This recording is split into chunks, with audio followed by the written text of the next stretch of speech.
Okay, you have to pretend that this is a fireside, okay? Jim, this is the fireside setup. We have to use our imagination. Thank you so much for joining us. You Always have a pleasure. been a supporter of our work, a supporter of the area that we work in for such a long time, and we really, this is the second time you've done a Digital Families for us, and I really appreciate it. Especially doing the graveyard slot, but people can watch this on playback. Thanks to those that stayed. I was going to say, thank you all. This is going to be fascinating. And I'm going to start with a question that I said I wasn't going to start with, so will you forgive me if I go straight into digital poverty instead of the online safety bill? I am going to come to the online safety bill. The Labour government that you were part of was the last government that made progress on child poverty. That was pre the days of talking about digital poverty. We haven't made progress since. In fact, we haven't just slipped backwards, we have plunged backwards. We've also plunged backwards on the support that we provide for parents. Sure Start, famously, rolled back on. No Minister for Children and Families, no family policy unit. Local authorities no longer have to have a parenting strategy. All the things that the Labour government put in place have gradually been chipped away. Can we recover? Would a future Labour government deal with digital poverty? Can we get back to what didn't feel like halcyon days, but Christ, they were better than we are where we are now? I'm inclined to agree. Look, I can't, I'm not on the front bench of the Labour Party, I'm a Labour peer. I can't absolutely promise whatever Keir and his team are going to do, but I am optimistic that we definitely can. When I've spoken to Bridget Phillipson, the Shadow Secretary of State for Education and Children in the end, she was really clear, actually. She was less interested in talking to me about schools and academy structures and all of that technical boring stuff. She wanted to talk to me about children's lives and about how we improve the lives of children in our country, given the kind of thing that you've just talked about. So I am absolutely certain in my mind that she's going about this thinking about things in the right way. Now, I've not seen the policy. The announcement that she made at Labour conference was about better supporting children in early years. That's a great place to start. I'm very proud to have been associated with a government that brought in Sure Start, and that David Blunkett, all those years ago in 1997 when he was Secretary of State, and he'd had 2 years, sort of almost 2 years notice that he was going to come into government, and he used that wisely. And Sure Start and early year support was one of the revolutionary things that happened. On one of the first conferences I ever did on parenting at the National Family and Parenting Institute, set up by the Labour government, David Blunkett came and spoke about how crucial it was to support parents, and we haven't moved on. But I have to talk to you about the online safety bill, because you're on the Joint Scrutiny Committee. Yes. It's a bill that would be starting school this year, if it was a child. 5 years since pen first touched paper, I think I've got that right. Is it ever going to be passed? And if it is, somebody described it to me, well, in two ways. In one instance, somebody described it as a Christmas tree bill, lots of things hanging off it. But more recently, somebody said, no, it's going to be more like a Frankenstein bill, because it's going to have been chopped about so much that it will look like Frankenstein. Will it ever pass? I believe it will. The Secretary of State, which last time I looked was Michelle Donnellan, has promised that it will resume in the Commons before Christmas. One of the reasons why I'm particularly optimistic is that one of the almost uniquely good appointments that have been made in ministerial reshuffles in the last 6 months was Damian Collins was brought in to be the minister responsible for this bill. Now, he chaired the joint committee of MPs and Lords who looked at this issue and scrutinised it and took evidence. So Damian has proper expertise on this, and I in the end have a certain amount of trust that he wouldn't have accepted it if he didn't believe also that this thing's going to happen, because he's worked on this for as long as anyone's been working on it. So, and also I know that the opposition as well as the government want this to happen. Now, there are a few fringe sort of lunatic elements who don't like it for free speech reasons because of the awful but lawful things that are being addressed within the online safety bill that impinge on freedom of speech, perhaps. But I don't think, and I know those people don't have a majority in Parliament, and I think there will be some adjustment to appease them, but in the end, we will make it happen. Even if we end up with a new Prime Minister and run out of parliamentary time, do you still have... Well, look, it has to be done before the parliamentary session finishes, because it's already been a carryover bill, and I can get really nerdy about how parliamentary process works, but basically has to be done before the King's speech, which would be in May, unless there's a general election. Now, if there's a general election, then that would delay it. But I still believe that Parliament's done so much work and government's done enough work, and people really, there is an impatience. I was so moved when, after the Molly Russell verdict, and I've met her dad, and on more than one occasion, and he's just so dignified in his grief, but in his expertise and in his passion about the need to protect children like Molly. And Parliament will do it. We have to. We have to. I agree, we have to. My mind goes back, and I'm looking at Ellie here, my mind goes back to porn. Remember, we were within sniffing distance of having age verification on porn. Sorry, that's probably a very bad apology. I'm not thinking about it. Don't let that into your head. We were so close to having age verification on pornography. The BBFC was set up, everything was there, and the plug was pulled at the very... Look, that it can happen, and we were really, really close to statutory sex and relationship education in 2010, and then the general election happened, and essentially Michael Gove didn't want to allow it through at that point.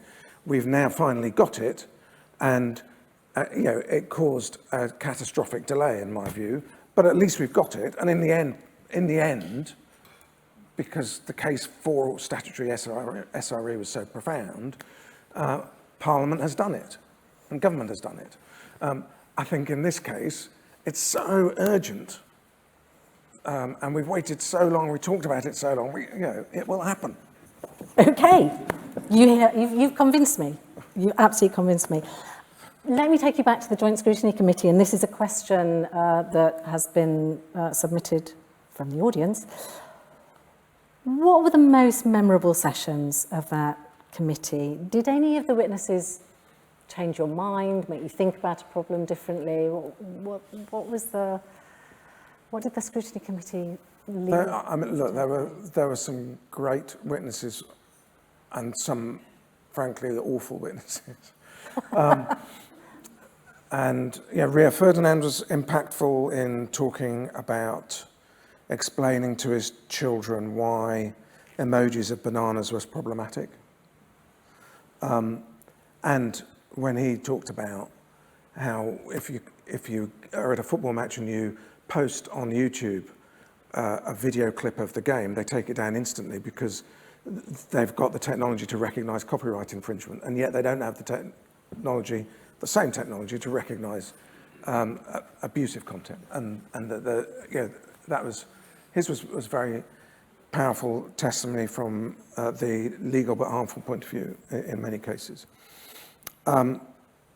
Frances Hogan, the Facebook whistleblower, and our friends at Meta dispute her version of events at times, and I've met with her subsequently, she's compelling around some of the things that she says Facebook knew and know and tolerate and don't do anything about.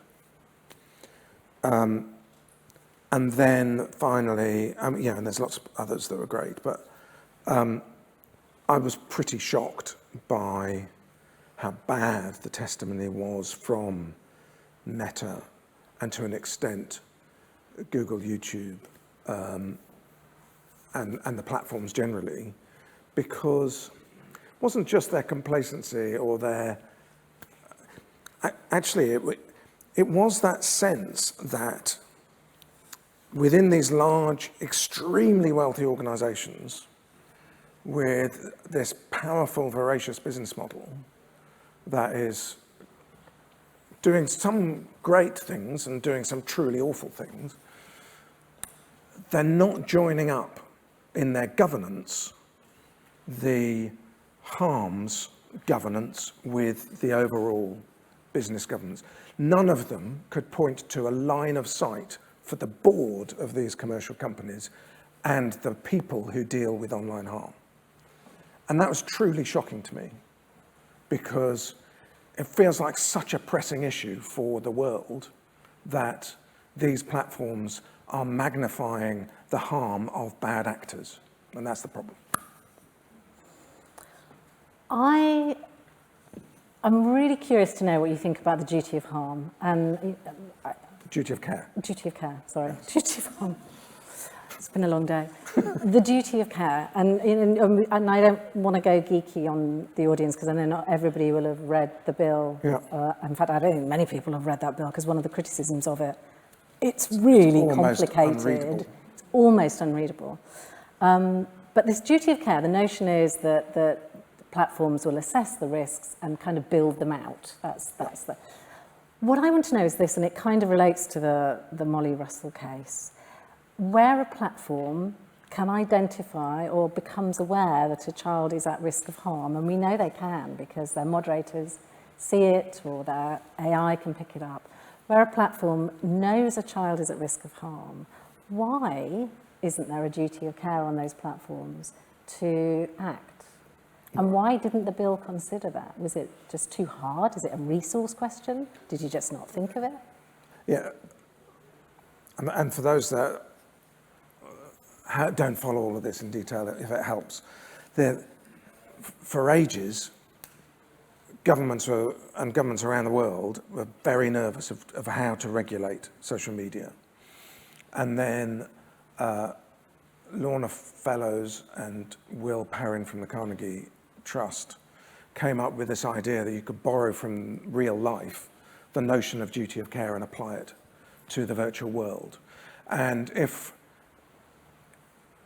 what was attractive about that is that duty of care is it's an established legal principle, but it's quite vague.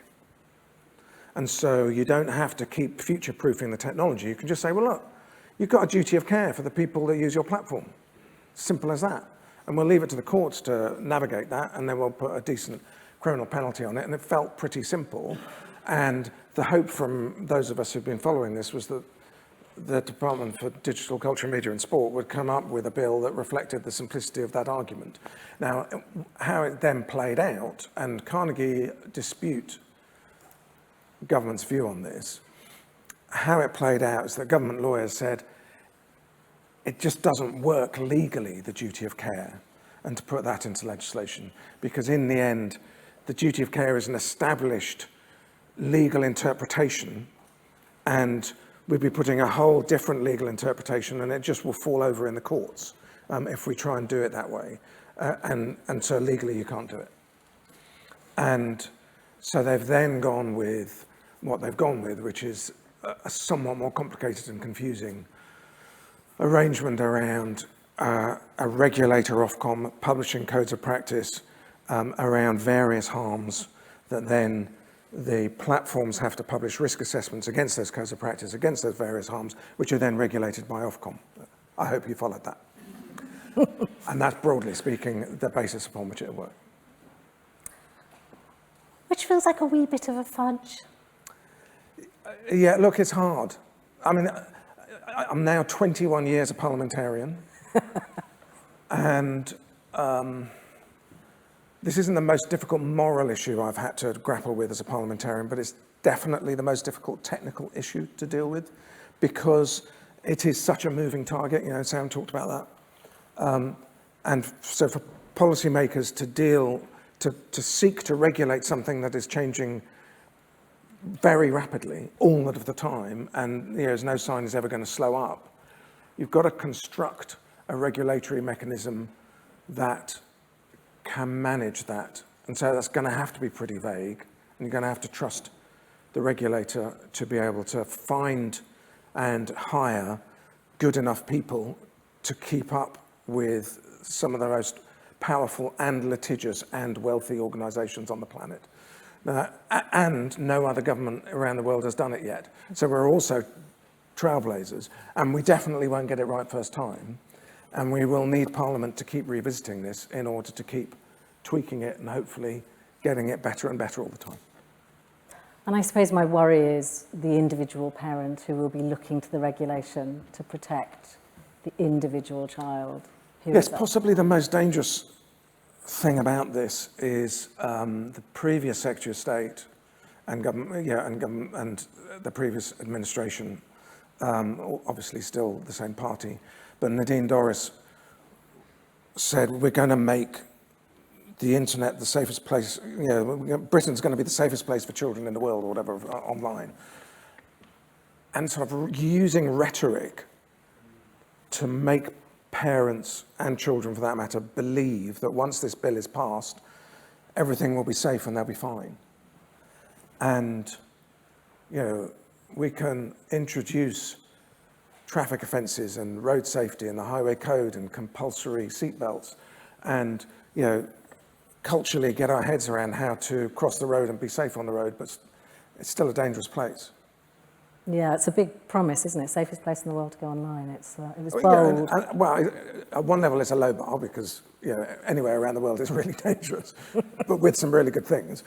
But it's just that sense that it gives people that we're going to solve all their problems with their children going online, and that's, it's always got to be a shared endeavour between the users and those who are advising and guardians of those users, and the platforms, because there are bad people who will use those platforms to get at those vulnerable people. I'm going to move us on from the duty of care to media literacy, something I know you are really interested in. Should it be on the face of the bill? Why was it taken off? And we've talked a lot about it this morning. How are we going to get it right? Yes, I think it should be on the face of the bill, and I would be really interested in the reflections from this morning. I'm sorry I wasn't here. In keeping with the conference, I had to go and, as a child, go and see my parents up in Cambridge this morning. But I'd be really interested in any feedback around what we need to do differently, but I know we need to do things differently. Currently, Ofcom, who will be this great regulator of social media and search and the internet, has a duty in the Communications Act around media literacy. And yet, we saw during the pandemic, we can see with our own eyes, that the media literacy of the nation isn't that great. And, and compared to, for example, the Scandinavian and Baltic countries that border Russia, where media literacy is seen to be an issue of national security, our level of media literacy in this country is really pretty poor. And so that's a responsibility that Ofcom needs to deliver better. Now, it probably can't do it on its own, and when it comes to schools, it probably needs to also engage with Ofsted and other levers that we have to influence the behaviour of schools. But in a very crowded curriculum, and education is my real area of expertise, and that needs to be done delicately and sensitively. But we need to do a lot better in schools. But we also need to do a lot better with the general public. This is the public realm, the online public realm, where we all need to understand, one, what our responsibilities are in terms of behaviour, but also what the business models are, why some things are a bit surprising in terms of you suddenly get fed all of this shit on your feed, And why is that? Now, we may all think we know the answer, but we need everyone to know the answer, and we need everyone to be better at navigating truth in what is a post-truth sort of Trumpian era. Speaking of post-truth, do you think that, I'm reading, this is another question from Twitter and it's really making me smile. Do you think the free speech lobby has been undermined by the recent upheavals? That's very polite, isn't it? The recent upheavals in the Tory party. Do you think the legal but harmful, awful but lawful, do you think those provisions are going to survive? Or is it, we've been hearing that the bill's going to be pulled back to focus more on children and less on adults, and that awful but lawful might disappear? Look, I had a sort of corridor conversation, one of the largest corridors in the country, because it was Westminster Hall, the place where the Queen lay in state, with the new Lords Minister for DCMS, who will be taking the bill through the Lords when we get it. And he suggested to me that, yeah, the adjustment is going to be in this area of legal but harmful and the implication for adults. And that's what they will look to do. And you know, during the Tory leadership contest, there were one or two, particularly Kemi Badenoch, who very much were in that free speech, we don't like this bill, we should shelve it sort of camp. But you know, there are other voices now in the sort of Chancellor's wing of the Tory party who very much believe in the importance of this bill and want it to happen, and probably want the stuff in relating to adults to happen. And, you know, someone like Rio Ferdinand will, and you know, all of those many adults who are subject to racism, misogyny, all sorts of badness, will be up in arms if we don't do something. And I think the bill probably will have something. There'll be a concession to the free speech lobby, but there'll still be movement. It would be my judgment, but we'll see. I always feel, I don't know what the word is, maybe mildly embarrassed by the conversation we have around the internet and young people, as though young people were the ones that were somehow cocking it up. They don't know how to navigate it. They're naive and vulnerable, which of course is partly true. But I look at some of the behaviour of adults online, some of the behaviour of parents online, and actually that behaviour is just as toxic, if not more toxic, yeah, and just in need of guidance and support. In a way, that goes back to, well, there's the media literacy side, so that all of us, adults and children, understand better, and parents perhaps less likely to just give their kids the login to something that is wholly inappropriate. But then also the responsibility of government and legislators in Parliament to provide a somewhat more protective, regulated environment. And I think there's a responsibility on both around that. I've got another Twitter question. Good. We like those. We do like these, don't we? We love social media. We do love social media. It works when it works well. How do we, and I'm actually really glad that nobody's asking me this one, because this is the sort of question that we normally get asked. How do we convince parents and schools that the age to begin addressing and tackling digital literacy / online safety is much earlier than the traditional view? This person is saying that, in their view, early years is when we ought to be beginning. Back to Sure Start. Well, it is, and I think that's correct. You know, I chair a multi-academy trust with 28 schools. About half of them are primary schools. When I visit primary schools, I will sometimes ask them, primary school kids, how many of them are on TikTok? Which has, I think, in their terms and conditions, a minimum age of 13. And pretty much all of them are on TikTok. We all probably, in my, you'll be shocked, I have a 34-year-old daughter and a 32-year-old son. So when they were very small, we would have used probably videos or DVDs or something to babysit them, because we just needed space And, Thomas the Tank Engine would go on. And these days, it's these devices. And, and I'm with friends and I see their kids on YouTube, proper YouTube, watching whatever nonsense. And it's all fine because they're only ever watching Bob the Builder or whatever, Peppa Pig or whatever it is. But you sort of cringe at how unsafe that is. And so I think it is about showing, government, in the end, I believe in government. And government managed to get a lot of people to give up smoking, managed to get a lot of people to stop using plastic bags, it managed to get lots of people to wear safety belts. It is capable of changing behaviour. It desperately needs to get people to change behaviour around climate change. And that's another challenge. We should be capable of helping to inform the public around the dangers of unfettered, unfiltered access to adult platforms.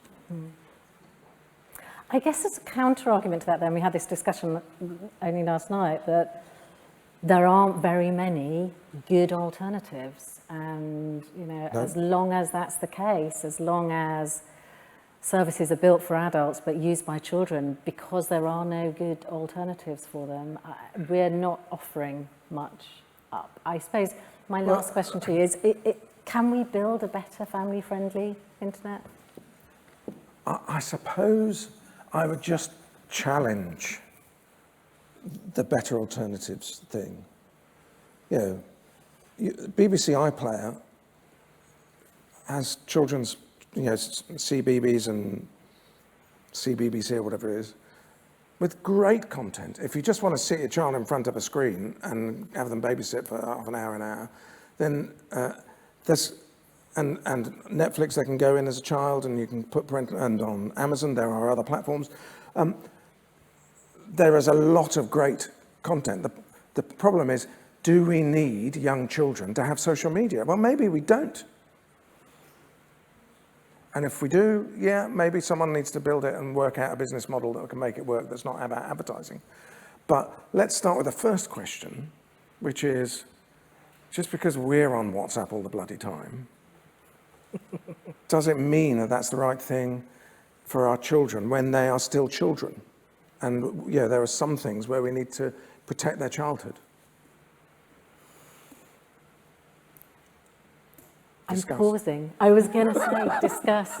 That almost feels like it's going to take us into Digital Families 2023, because that's our whole... Maybe should we take a straw poll? Shall we finish with a straw poll? Yeah, for sure. Should children be on social media? Hands up for yes or no. Well, what do you mean by children? What's your age? God, always the detail.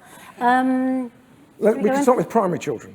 Primary, fine. Should primary school children be on social media? Hands up, yes? Ooh. Hands up, no? Hands up, could someone else please decide? Wow, that is really striking. Yeah. So no. Well, for this room. This is not necessarily a representative sample of the British public. Absolutely is. Absolutely really Christian on that basis. Well, on that bombshell, it remains only for me to say I have enjoyed our fireside chat. I thought the fireside was a bit rubbish, but, we do what we can do. It was an absolute pleasure to talk to you, and I have a feeling this conversation is going to rumble. It'll go on. So I hope you'll come back next year. Yeah, keep talking. Thank you.